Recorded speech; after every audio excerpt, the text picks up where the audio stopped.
자, 28페이지에 있는 제망매가부터 다시 풀이를 할 건데,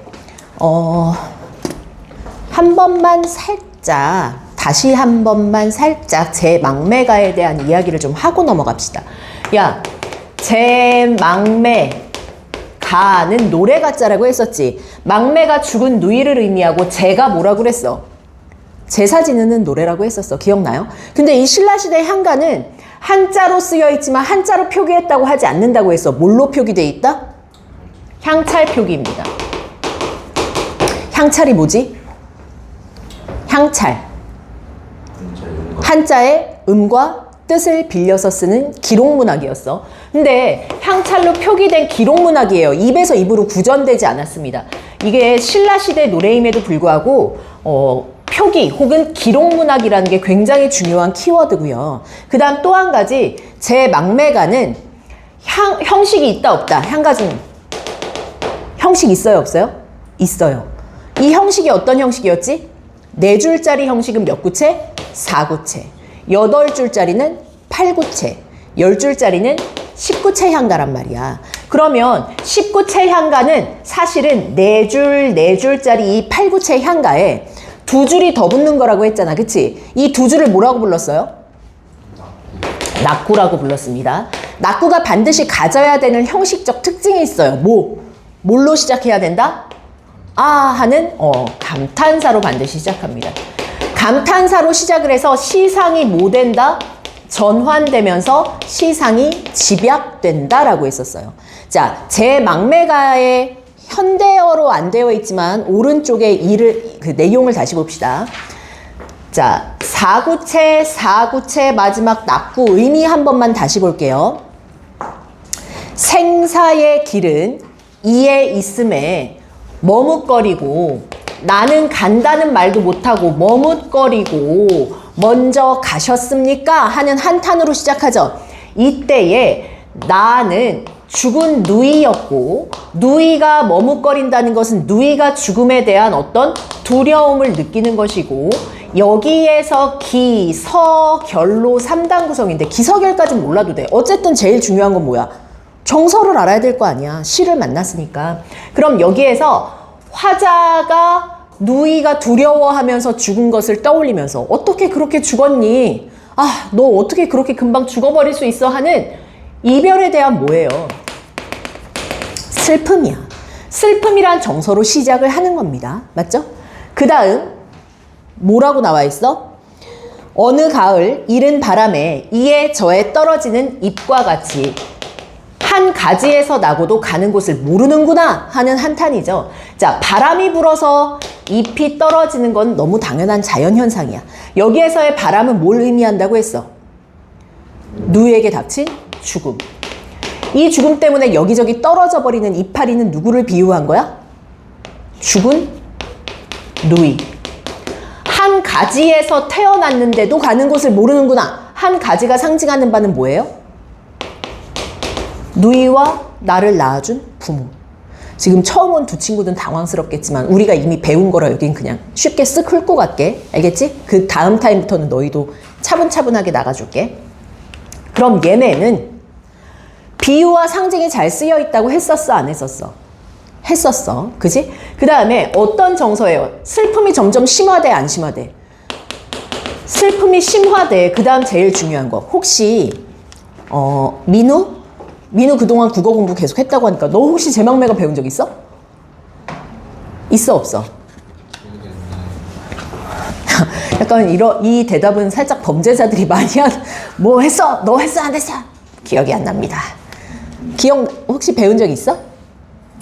완전 처음 봐. 오늘 좀 어렵게 느껴지겠지만 당황하지 마. 원래 첫날은 더 좀 낯설기까지 해서 어려울 거야.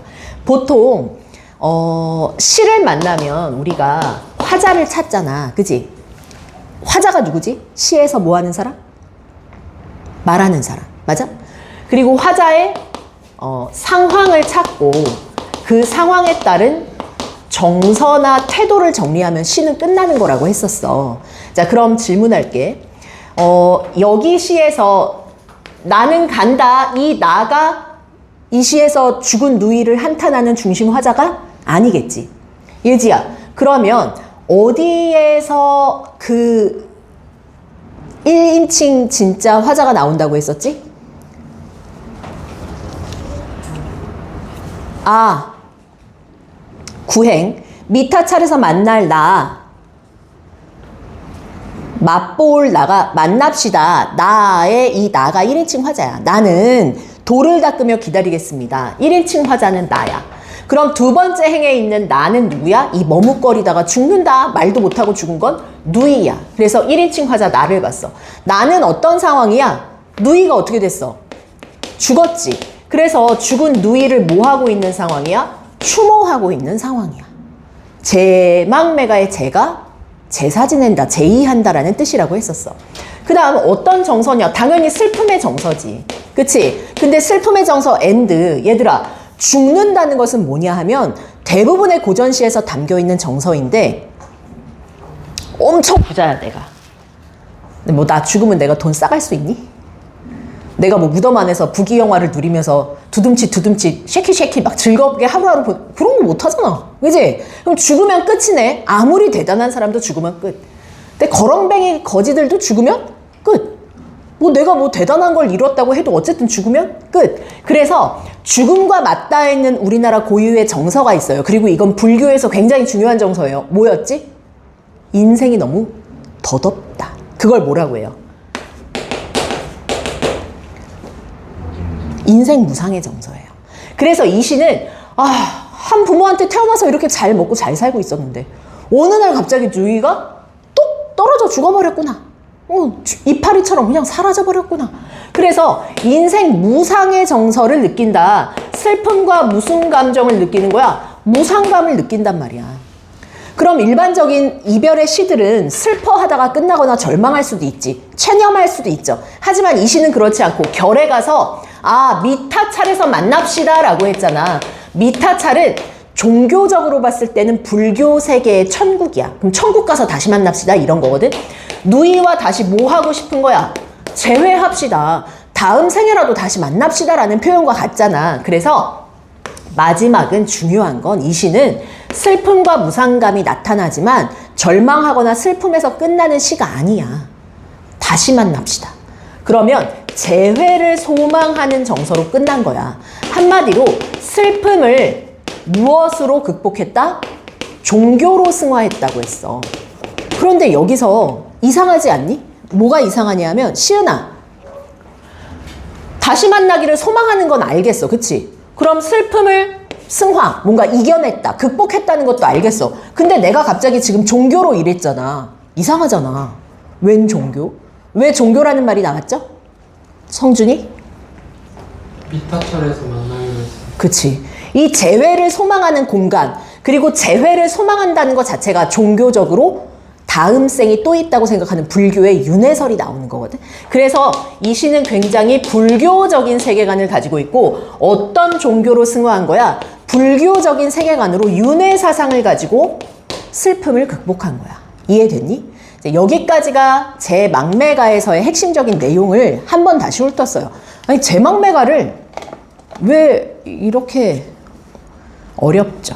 현대어로 일단 안 되어 있으니까. 자, 1번 문제를 그럼 다시 보세요. 주중 테스트를 봤으니까 혹시 좀 문항에 대한 답이 달라지는 게 있을까요? 1번부터 5번까지 한 2, 30초만 드릴 테니까 문제 푼 거 다시 한 번만 점검해 보세요.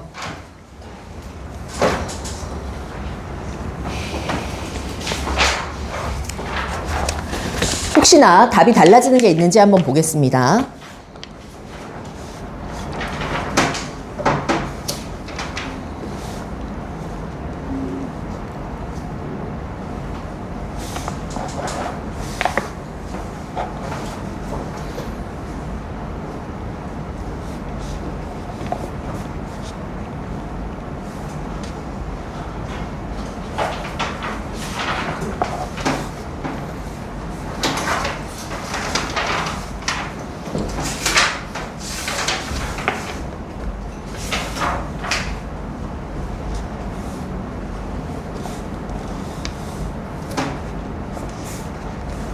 자, 답을 한번 불러보겠습니다. 1번에 5,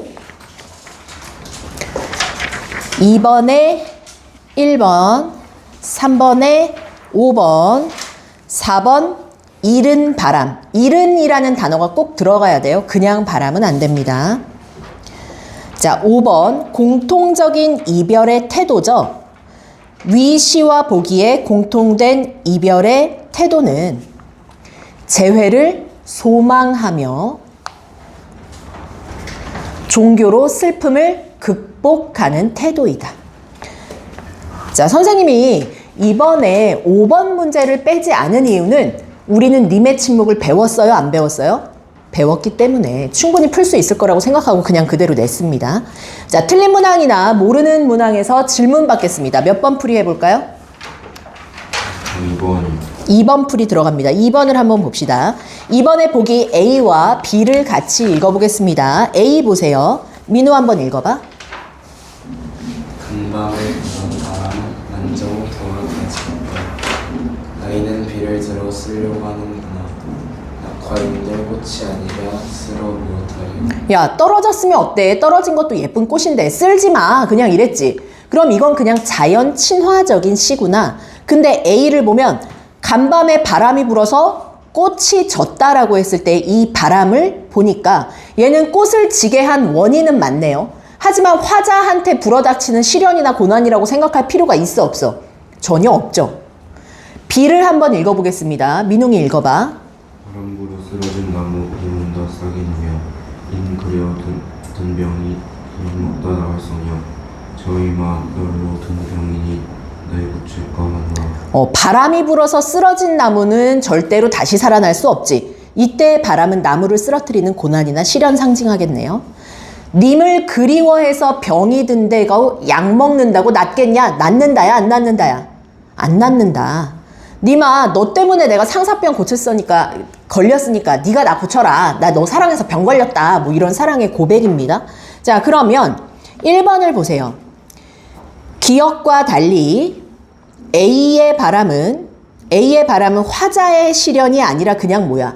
꽃을 떨어뜨린 원인은 되지만 화자에게 닥친 시련이나 고난이라고 생각할 수는 없습니다. 그래서 1번이 틀리네요. 몇 번으로 했다 틀렸니? 저 그냥 시에서 못했어요. 태윤이는 몇 번? 3번. 니은 이파리는 죽은 누이지? 죽은 누이와는 달리 A의 도화는 화자의 감흥과 흥취를 부각한다. 맞죠? 왜냐하면 도화꽃은 떨어졌어도 예쁜 도화꽃이니까 그냥 두고 보며 즐기자라는 감흥이라고 보셔도 됩니다. 자, 다른 건 질문 없나요? 1번이요. 앞으로 한번 가봅시다. 이 시에 대한 설명으로 적절한 것 찾기입니다. 몇 번으로 했다 틀렸어? 4번. 화자가 처한 상황에 대한 대응 방식이 드러나 있다. 화자가 처한 상황이 어떤 상황이야? 누이가 죽었어요. 죽은 누이를 추모하고 있어요. 여기에 대한 대응 방식, 어떤 대응 방식 드러나죠? 재회를 소망하면서 슬픔을 종교로 극복하는 대응 방식. 맞지? 4번 답으로 해줘야 되겠는데? 4번이 혹시 이거 틀린 사람 손? 너희 다 4번으로 했었지? 4번이 맞겠네. 4번이 맞네요. 자, 또 다른 질문은요? 3번에 2번 선지 봅시다. 2번 선지. 보기는 B는 동화밧줄이지. 썩어서 동화밧줄은 사가 내리는데 이 동화밧줄은 죽은 사람과 나 사이를 연결하는 매개야. 동화밧줄이 점점 썩어 내려가면 이제 어떻게 돼? 삶과 죽음의 기로에서 완전히 갈라져서 이제 완전히 영원한 이별을 한다는 뜻이거든. 그래서 연결해 주었던 이승의 인연 정도를 의미한다. 괜찮고 한 가지가 부모이자 혹은 혈육, 핏줄 따위의 관계를 의미하잖아. 인연을 의미하잖아.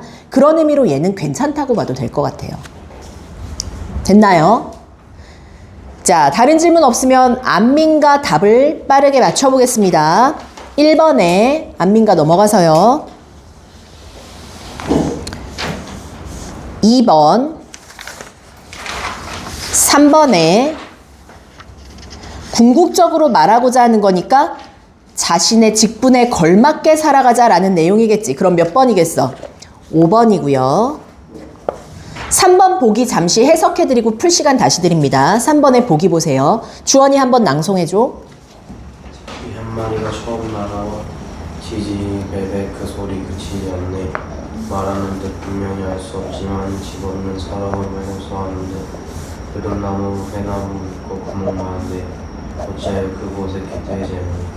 제비 다시 쥐저리며 사람에게 말하는 듯 그런 나무 구멍은 왕새가 주고 회나무 구멍은 매년 와서 뒤집어. 자, 지금 제비가 날아와서 하소연을 하지. 집을 빼앗겼대. 누구한테 빼앗겼어요? 황새 세모, 뱀 세모. 자, 그럼 질문합니다. 지금 여기에서 진짜 제비가 이랬을 리는 없잖아. 그치? 그럼 이 신의 제비가 상징하는 바는 뭐겠어? 수탈당하는 백성들일 거야. 그리고 지금 체크한 황새나 뱀은 백성들을 살기 힘들게 백성들을 수탈하는 탐관오리거나 수탈자를 상징하는 거야. 그치? 그렇게 생각하고 문항을 한번 풀이를 해봅시다. 몇 번으로 풀이하면 맞을까요?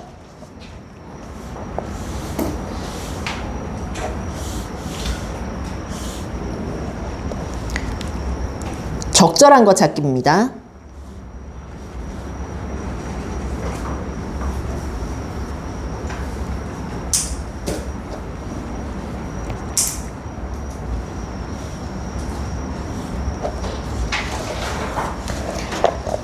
일단 이 시는 왕이 왕답게 보다는 신하들에게 사랑으로 백성을 잘 먹여 살리라고 하는 게 주 내용이에요. 이 시의 내용은. 그걸 염두하면 몇 번이야? 저 5번. 5번? 백성이 왕에게 직접 고통을 말하는 걸 보니까 백성이 사랑하는군요. 백성이 왕을 사랑하라는 게 이 시의 주된 내용이 아니야. 누가 사랑으로 백성을 보살펴야 된다가 앞의 시의 주된 내용이야. 신하들이 사랑 많은 어머니처럼 자식들처럼 이 백성들을 잘 보살피라는 게 이 앞의 본문의 핵심이야. 안민가에. 그럼 다시 몇 번이 가장 적합하겠어요? 4번 아니겠어요? 주제가. 그치? 4번에 백성들이 이 땅을 버리고 어디로 갈까라고 생각을 못하도록 이 땅이 나의 땅이라고 생각이 되도록 사랑을 받아서 잘 먹고 자라는 백성이 되도록 노력해주세요. 잘 보살펴주세요로 가야지 얘들아. 됐나요? 자, 그 다음 4번 공통점 봅시다. 훈민가 해석해드립니다. 이고 진 저 늙은이. 얘들아, 지금 이거 말 거는 거야. 짐을 이고 지고 가는 늙은이한테 어이 거기 짐을 이고 지고 가는 늙은이 하고 부르는 거야. 그 짐을 풀어서 나를 주시오. 나는 젊었으니 돌이라도 무거울까. 늙은 것도 서러운데 짐까지 지시겠습니까? 라는 내용이거든. 그럼 질문합니다. 창작 동기가 뭐겠어요? 두 작품의 창작 동기의 공통점. 사람들에게 무엇을 준다? 그럼 다시. 예지야, 보기의 내용은 어떤 주제라고 볼 수 있어? 노인을 뭐 하자? 공경하자다든지. 그쵸? 아니면 나보다 나이 많은 사람을 섬기자는 걸 한자성어로 뭐라고 하는 줄 알아요? 장유유서라고 해요. 장유유서의 정서야. 나이 든 사람 공경하자는 거. 그러면 창작 동기는 둘 다 굉장히 어떤 거야? 교훈적입니다. 뭐 다르게 써서 유교적인 교훈을 준다고 해도 맞다고 볼 수 있겠죠. 자, 그 다음 5번. 보기에서 설명하고 있는 내용이 가장 잘 드러난 구절을 찾기죠. 정명사상 제일 잘 드러나는 구절을 찾으라는 문항이니까 모답게, 군답게, 신답게, 민답게인데 찾아 쓰시니까 토시아는 안 틀리고 그대로 찾아 쓰세요. 군다이, 민다이, 신다이. 그 부분 그대로 찾아주시면 됩니다. 됐나요? 자, 여기에서 질문 있나요? 3번이요. 2번은 지금 2번이랑 1번이죠. 헷갈리지? 근데 1번을 보면 왕이 똑바로 해야 된다지. 근데 보기는 지금 왕이 잘못하는 게 아니라 백성을 수탈하는 다른 대상을 비판하는 거지. 그리고 앞에 있는 시도 왕이 사랑을 베풀어야 된다에 포커스가 맞춰져 있지 않고 신하들이 사랑 많은 어머니로서의 역할을 잘해야 된다는 강조가 있거든. 그래서 1번은 안 돼. 그 다음 2번. 백성이 편히 살지 못하니까 나라가 유지되지 못하겠다라는 것은 앞에 있는 시의 교훈과는 좀 거리가 먼 게 백성을 편안하게 하고자 하는 교훈을 주고 훈계를 하는 노래이긴 하지만 나라의 유지를 비판하는 목적으로 쓰이진 않기 때문에 살짝 포커스가 어긋나는 거야. 그러니까 2번도 맞는 말 같고 4번도 맞는 말 같을 때 뭐가 더 이 시의 주제와 더 적합하게 맞물리냐, 요렇게 보면 4번이 더 낫다는 거죠. 됐나요? 죽지랑가랑은 좀 어렵고요. 우리는 오늘 제가야산 독서당 34페이지 시를 배웁니다. 자, 어이? 31쪽에 2번 질문 하고 싶었네요. 그거 좀 이따가 쉬는 시간에 다시 하자. 쌤이 쉬는 시간에 거기 풀이 해줄게. 자, 제가야산 독서당 34페이지에 있는 시를 얼른 나가보도록 하겠습니다.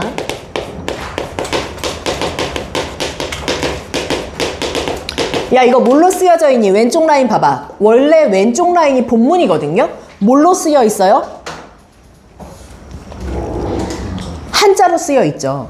그럼 선생님 이거 향찰 표기예요? 아니야. 이건 정말 한자를 빌려 쓴 것이 아니라 그냥 한자로 쓴 거거든. 그래서 이런 시의 갈래를 우리는 한시라고 부릅니다. 한자로 지어진 시.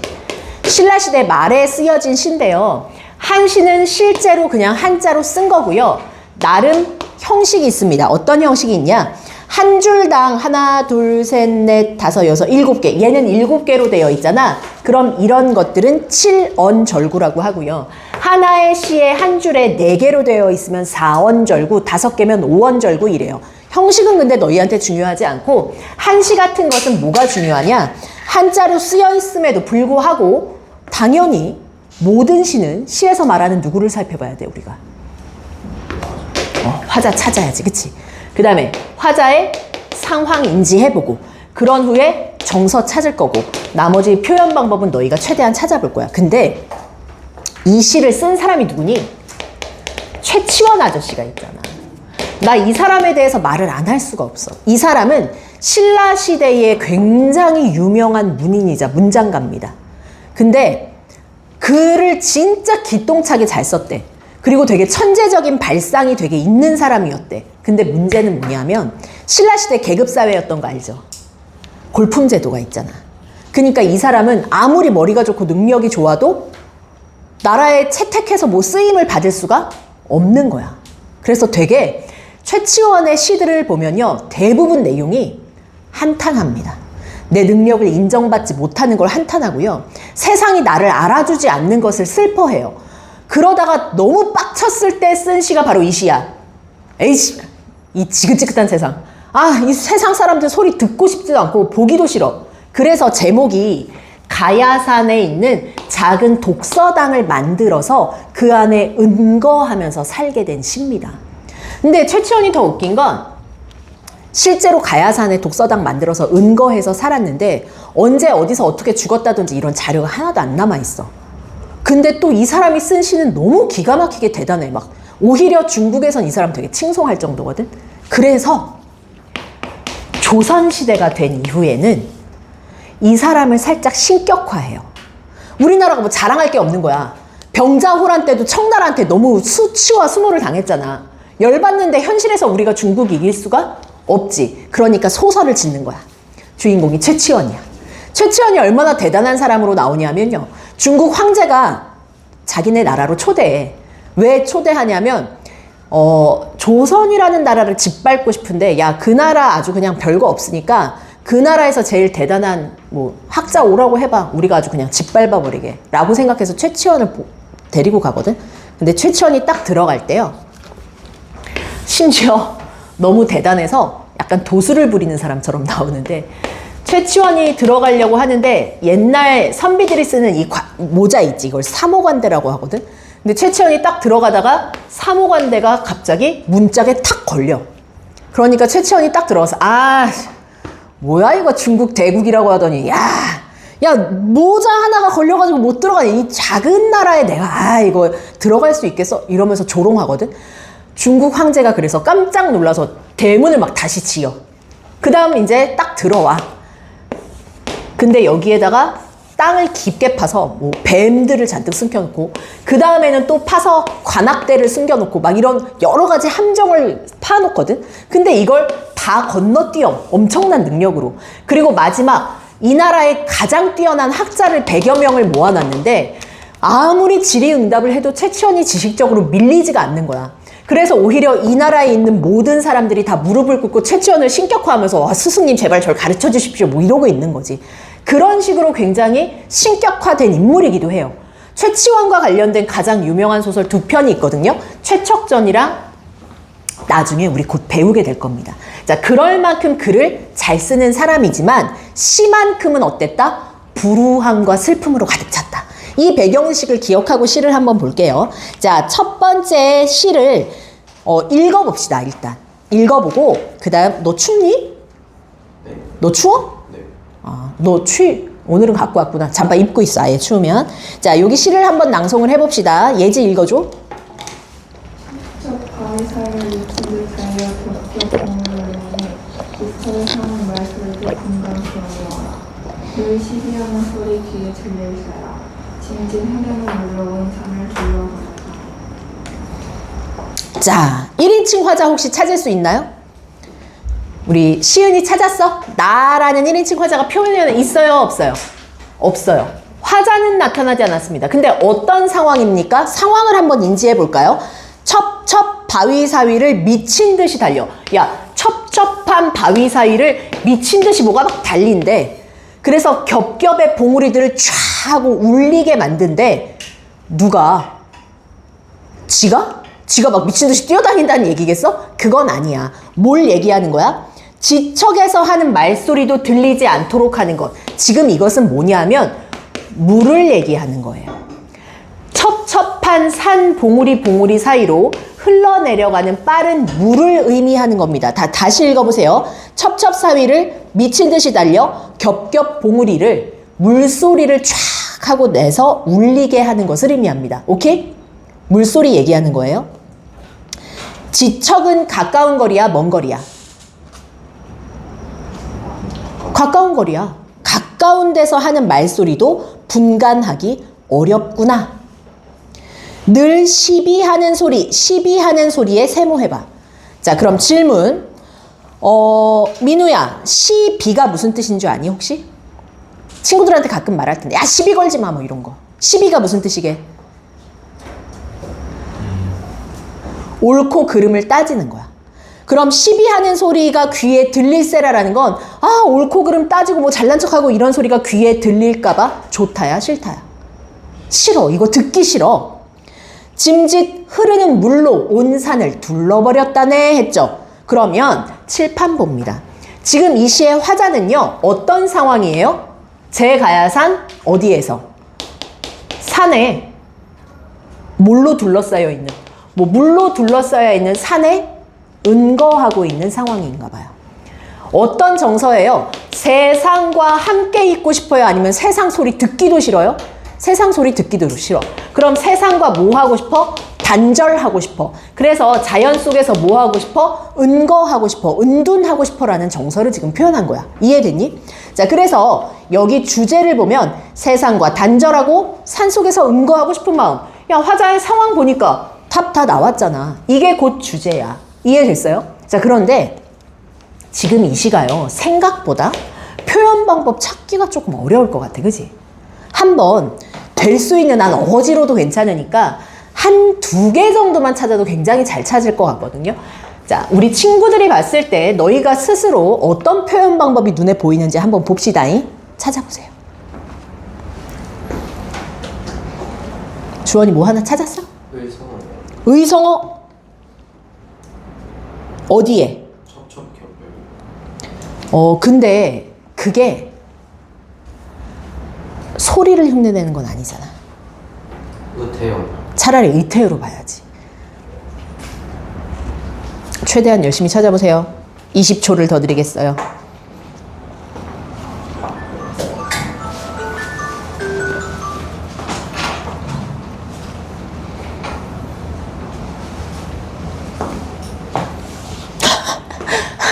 다들 의태어 하나를 써놓고 엄청나게 고민하네. 의태어 말고 다른 거 찾은 사람 없어요?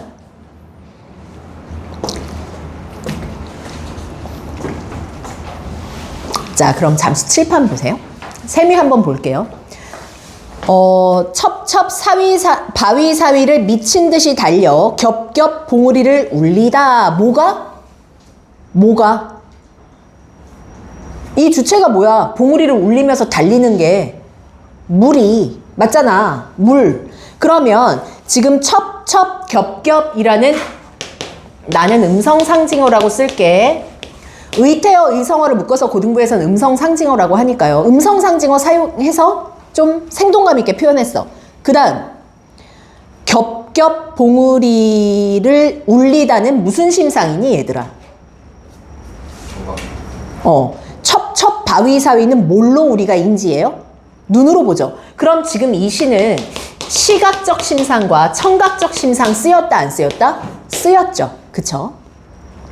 그 다음 제일 중요한 건 선생님은 이걸 너희가 찾았으면 했는데 얘들아 이 시에서 이 시비하는 소리는 듣기 좋은 소리 듣기 싫은 소리 너무너무 듣기 싫은 소리야 그치? 근데 내가 생각할 때 물소리로 흐르는 물로 온 산을 둘러버렸다 차라리 나는 무슨 소리 듣고 싶어? 물소리지. 시비하는 소리는 세속적인 소리라서 부정적인 것을 의미하고요. 물소리는 세속이 아니라 뭐야? 자연 자체를 의미하고 이것은 긍정어로 여기서 지금 인지를 하고 있잖아요.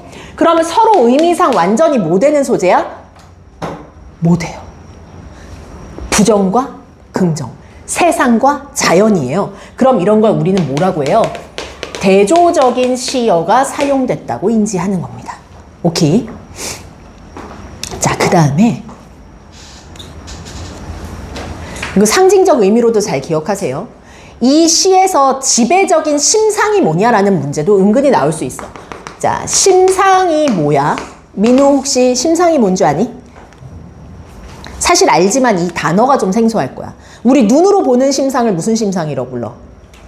시각적 심상. 아, 그럼 심상은 감각을 얘기하는 거야. 감각을. 이해되니? 그러면 이 시에서 가장 지배적인 심상은 무슨 심상이겠어요?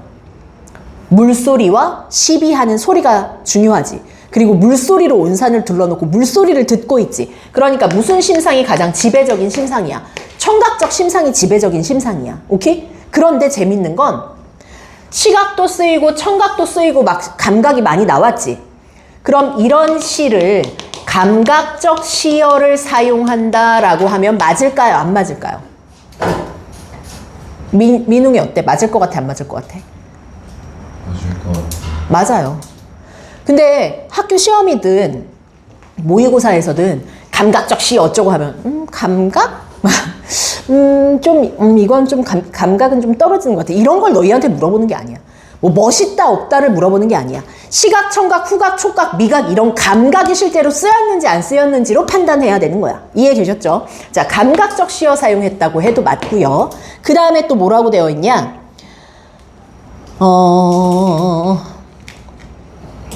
이거는 조금 어렵지만 마지막으로 이거 4로 할까? 얘들아, 이 사람이 산 주위에 물 흐르게 뭐 파놨니? 지가 산 여기저기에다 물 흐르게 만들었어? 아니지. 원래 자연에 그 물은 있었지. 근데 마치 자신이 주된 의지를 가지고 이 산에 물을 배치해서 마치 흐르게 한 것처럼 내가 이 산을 물로 둘러버렸다라고 표현했지. 이런 것은 사실 주인과 객이 뭐 된 거야? 바뀐 입장인 거야. 원래 자기가 의도를 가지고 하지 않았는데 자기가 주인이 돼서 뭔가 의도를 가지고 한 것처럼 표현했잖아. 이것을 주객의 전도라고 해요. 시험에서 주객 전도된 표현이 있다라고 하면 약간 아리까리하겠지만 실제로 있는 거 맞습니다. 이해되셨죠? 자, 이 시의 이해와 감상에 그 두 번째 문단만 한번 살짝 가볍게 읽어볼 거예요. 찾았어요? 자, 태윤이가 그 두 번째 문단 한번 읽어주세요. 시적하는 것은 돌아오니 가까운 것을 들리지 않는 깊은 사슬을 더하고 있다. 이외에도 혹시 사람의 시비한 소리가 들릴까 걱정하며 울고 산을 불러버렸다고 표현했다. 새 강의 시비하는 소리가 물소리를 대신하여 물소리로 세속의 소리를 차단함으로써 세상과 정리되어 자연을 인정하고 없지 않은 시적 화자의 기질을 드러내고 있는 것입니다. 이처럼 세상으로부터 단절되고 싶어하는 마음이 뒷바탕에 있는 신앙을 어지러운 현실 속에서 주말할 수밖에 없었던 지식인으로서의 고뇌와 좌절이 걸려있다고 보지. 지식인으로서의 고뇌와 좌절에 밑줄 쳐놓고 이런 시구나. 자, 그럼 제 가야산 독서당은 형식이나 다른 거에 대한 얘기를 많이 할 건 없고요. 제일 하이라이트는 뭐냐? 세속적인 소리에 대한 부정적 인식과 물소리, 자연적인 것에 대한 긍정적 인식이 있구나. 그래서 이것의 의미상 대조가 있고 화자는 자연에서 은거하고 싶어 하는구나 정도를 인지하면 됩니다. 근데 이게 살짝 비틀리면요. 이렇게 말할 수 있을까요? 자연 친화적이다. 민웅이 괜찮? 성준이는 어때? 자연 친화적이다라고 하면 괜찮을 것 같아요? 자연 친화? 어떤 것 같아? 보통 우리가 자연 친화라고 하면 뭐라고 인지하냐면 나는 자연이 너무너무 좋아. 나 자연 사랑해. 자연아 내 친구. 뭐 갈매기를 뭐라고 부르지? 고전시에서 혹시 알아? 백구야 이런 표현 많이 봤어요? 보통 어떤 개똥멍청이가 백구야 날지 마라 했는데 개는 원래 못 날지 않나? 백구 흰 개가 아니라 흰 갈매기야. 그러면 이 갈매기 부르면서 막 말 걸거나 막 의인화하거나 이래야지만 자연 친화라고 생각하거든. 근데 사실 이 시도 원래는 현실에 대한 세속에 대한 어떤 환멸을 느끼고 부정적인 인식과 함께 그를 통해서 은거하고 싶은 마음도 맞지만 굳이 따지자면 자연에서 살고 싶어 하니까 자연 친화적인 정서가 있다고 해도 맞습니다. 이해되셨죠? 요 정도까지 인지하고 넘어가 보세요. 그러면 같은 사람이 쓴 추야 우중이라는 시를 볼 건데 36페이지를 봅니다. 자, 추야 우중의 해석을 한번 해볼 거예요. 추가 무슨 추? 가을 추. 야는 밤. 우는 비가 와. 자, 봐요. 우리 친구들이 추는 가을이잖아. 가을이라고 하면 대부분 어떤 정서를 불러일으켜 우리한테? 어떤 정서? 정서가 없니 너희는? 아니, 보통은 외롭고 쓸쓸해야지 뭐. 그치? 그 다음에 야가 밤이지. 가을에는 낙엽이 어떻게 돼? 떨어지는 계절이야. 조락의 계절이라고 불러. 밤엔 해가 어떻게 됐어? 떨어졌어. 비가 올 때는 또 비도 어떻게 돼? 떨어지네. 자, 우리는 위에서 아래로 떨어지는 이런 시어들을 뭐라고 부르기로 했어요? 그렇지. 하강적 시어라고 부르기로 했어요. 나 이거 안 읽어도 벌써 나왔어. 어떤 시어가 많이 사용됐다? 하강적 시어 되게 많이 사용됐어. 그럼 시를 아직 안 읽었지만 우리가 봤을 때 이 시가 밝고 경쾌해? 아니면 슬프고 우울해? 슬프고 우울한 시겠지. 시적 배경 자체가 그냥 이미 주제를 만들어 버리는 거야. 이미 여기에서부터 정서는 끝났어. 존엔 외롭다. 엄청 쓸쓸해. 뭐 이런 정서인 거예요. 이해되셨죠? 그거 인지하면서 한번 작품으로 들어가 볼게요. 자, 시를 한번 읽어보겠습니다. 우리 시은이가 한번 낭송해보자. 가을바람에 이렇게 흔들려 웃고 있건만 상 어디에서 알아주는 게 없네. 창밖에 깊은 밤 비 내리는데 등불 앞에서 난리가 그런 마음이 어디. 잘 읽었습니다. 자, 시적 화자의 상황을 한번 볼게요. 1인칭 화자 나오나요? 1인칭 화자는 안 나왔어요. 시적 상황, 계절적 배경이 언제야? 계절은 가을이야. 시간적 배경은? 밤. 그 다음 굳이 또 따지자면 뭐도 내려요? 비도 내리고 있는 상황입니다. 이 시는 굉장히 독특한 게 시적 상황 자체가 곧 무엇을? 주제나 화자의 정서를 형상화한다는 굉장히 독특함을 가지고 있고요.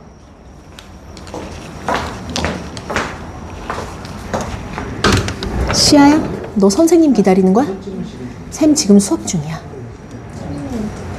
다 고쳤어?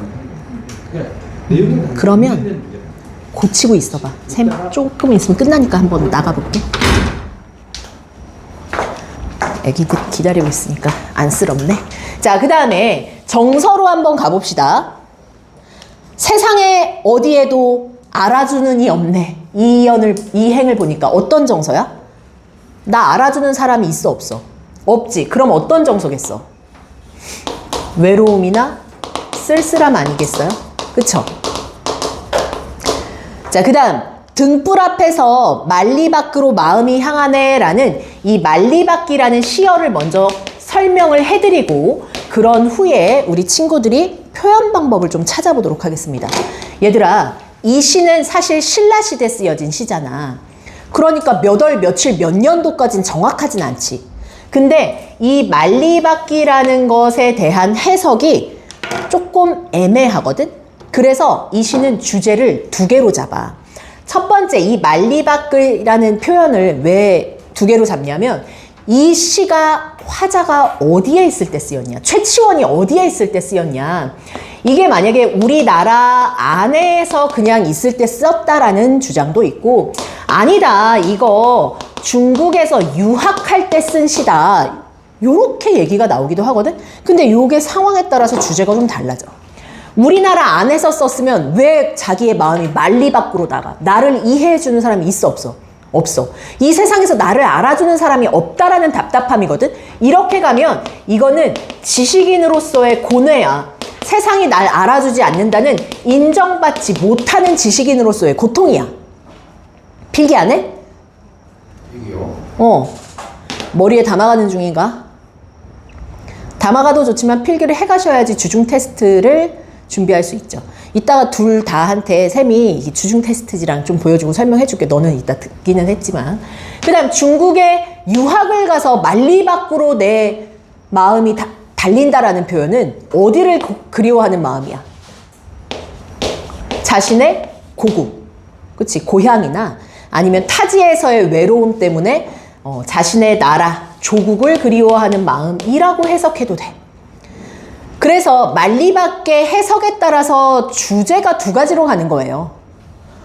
지식인으로서의 고뇌, 인정받지 못하는 지식인으로서의 고통이 주제일 수도 있고요.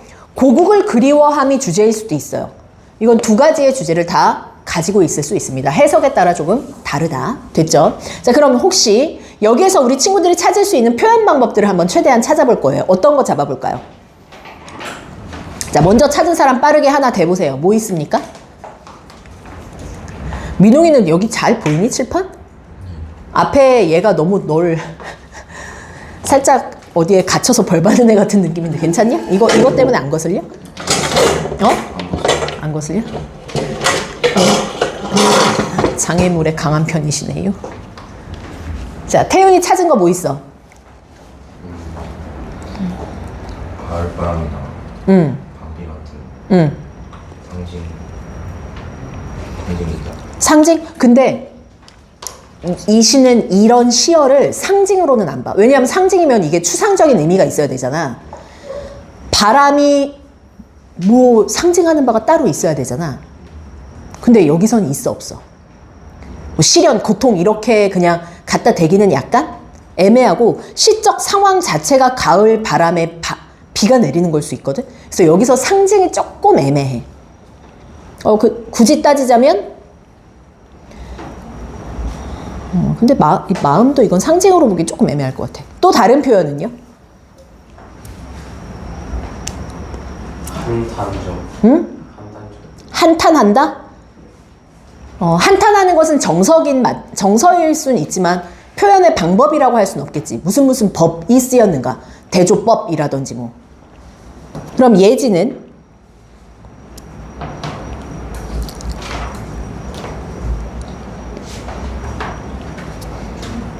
없어요? 민웅이는? 아무도 하나도 못 찾는 건가? 현우는?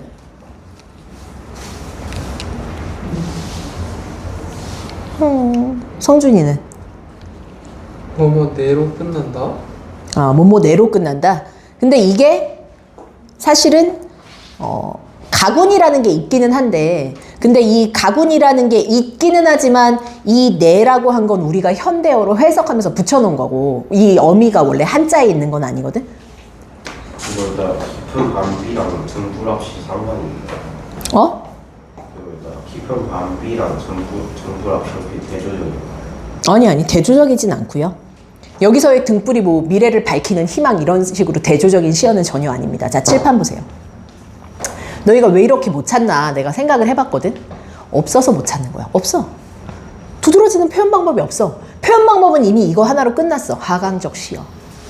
그리고 주제도 이미 끝났어. 밤에 비 내릴 때 외로움과 고통을 느끼고 있다. 그치? 그러니까 표현 방법이 안 보인 이유는 두드러지게 표현 방법 쓰인 게 없어요. 그런데 지금 우리는 이게 원래 원시가 한자로 되어 있잖아. 한자어에서도 띵띵띵띵짱, 띵띵띵띵짱, 띵띵띵띵짱 해서 마지막 줄에 운율을 맞추는 게 있거든?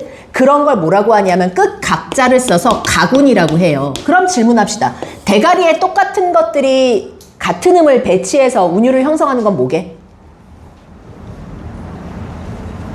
머리 두자 써서 두운이라고 해요. 그런데 사실 이런 건 잘 지키지 않고 가군도 그렇게 많이 지키진 않지만 우리나라는 그나마 시적으로 가군을 지키죠. 한시도 원래 중국의 규칙을 따라서 한시에 배열을 할 때 여기 끝에 행에 음을 맞추는 형상을 따르기는 해. 근데 우리가 지금 한자 배울 건 아니기 때문에 이것까진 몰라도 되고 중요한 건 뭐만 잘 알면 된다. 요 정서를 좀 잘 알자. 주제를 잘 파악하면 되겠다. 자, 그래서 시험 문제를 풀이를 할 때 뒤에 문제 풀이를 할 때 1번 보세요. 36번에 1번. 적절하지 않은 것 찾기 할 때 3번에 3, 4, 9에서 한자어 대꾸가 있다 없다 이런 얘기는 사실 너희가 풀만하진 않아서 3번 선지를 없애고 문제를 풀 거고 4번 고사에 유래된 단어를 통해 화자의 상황 드러낸다. 고사에 나타난 단어가 만리심이거든. 이건 유명한 다른 문장가인 사람의 시의 한 구절을 딴 거라서 이건 맞아요. 나머지 걸로만 판단을 한번 해보세요. 아시겠죠? 자, 추야오중도 숙제로 할 거고요. 그 다음 한 장 넘어가서 고려가요 들어갑니다. 지금 몇 시야? 쌤 시계가 없어서? 시간 혹시 있는 사람 봐줘. 시계 없니 아무도? 7시 58분. 그러면 고려가교의 아주 일부분만 살짝 언급하고 쉬는 시간을 잠시 드리겠습니다. 야, 우리가 입에서 입으로 구비전승되던 굉장히 주술적이고 집단적인 노래를 배웠었지. 그게 무슨 노래였었지? 고대 가요를 먼저 배웠었어. 우가차카 하던 거. 거부가 머리를 내어라. 이런 주술적인 노래부터 니마 그물을 건너지 마오 하는 공무도화가 이런 시들을 배우고 그 다음 신라 시대로 가서 신라의 향가라는 노래를 배웠어. 신라시대의 향가는 한자를 응용해서 사용한 향찰로 기록했던 문학인데 이 기록 문학은 굉장히 불교적인 색채가 짙은 노래들이 많았어. 그러다가 지금에 와서는 뭘 배우냐면 고려시대의 고려가요를 배울 거야. 자, 그럼 고대가요는 입에서 입으로 구비전승됐다고 했었지.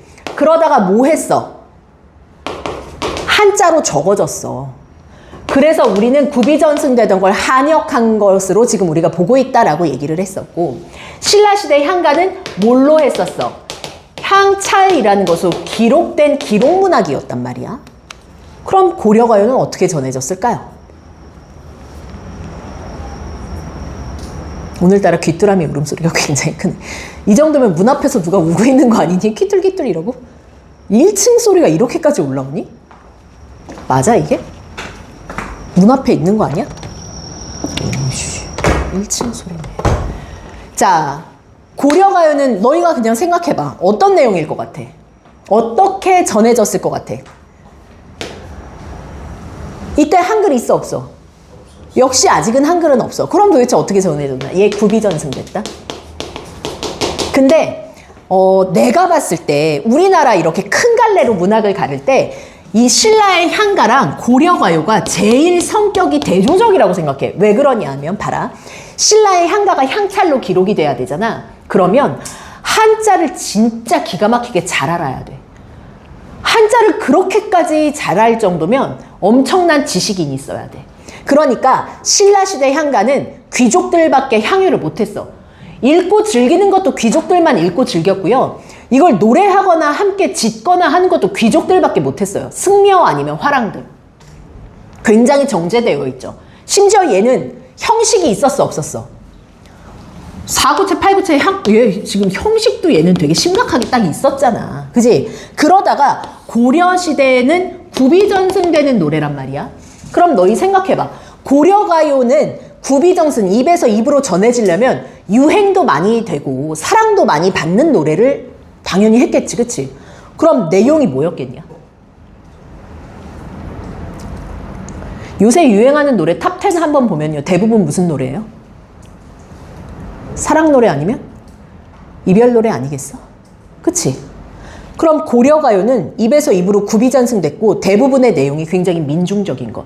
이걸 즐긴 사람도 누구라는 뜻이에요? 민중들이 즐긴 거예요. 그치? 야, 신라시대 향가처럼 불교적인 색채의 노래면 지금 현대에 와서 이 고려시대 때 사람들한테 사랑받았겠니? 왕을 칭송하는 노래 누가 부르냐 그런 거. 그러니까 고려가요는 어떤 특징이 있냐? 구비전승됐다는 특징. 그럼 당연히 입에서 입으로 전해지던 것이니까 일반 누가? 서민들이 향유계층이었다. 작자층도 대부분 서민들이었을 거야. 작자층도. 그러면 어떤 내용이 지배적으로 많았을까요? 어떤 내용? 야, 생각해봐. 요새 유행하는 노래랑 똑같아. 그냥 사람들이 막 짓는 노래일 거야. 그러면 사람들이 느끼는 어떤 정서가 담겨야 돼? 보편적 정서가 담기는 노래들. 한마디로 인간들이 다 같이 공감해서 부르기 좋은 노래들. 어떤 노래겠어? 사랑이나? 이거 깨졌었나 보네. 이별 노래입니다. 사랑 아니면 이별 노래가 대부분이에요. 그런데 재밌는 건 고려가요는요, 굉장히 솔직한 편입니다. 일반 서민들이 입에서 입으로 구비전승되던 노래들이기 때문에 굉장히 솔직한 감정을 좀 표현하는 편이고요. 남녀의 어떤 사랑도 꽤 솔직하게 표현해. 어떤 시는 여자가 너무 적극적이라서 난 너랑 이별 못한다.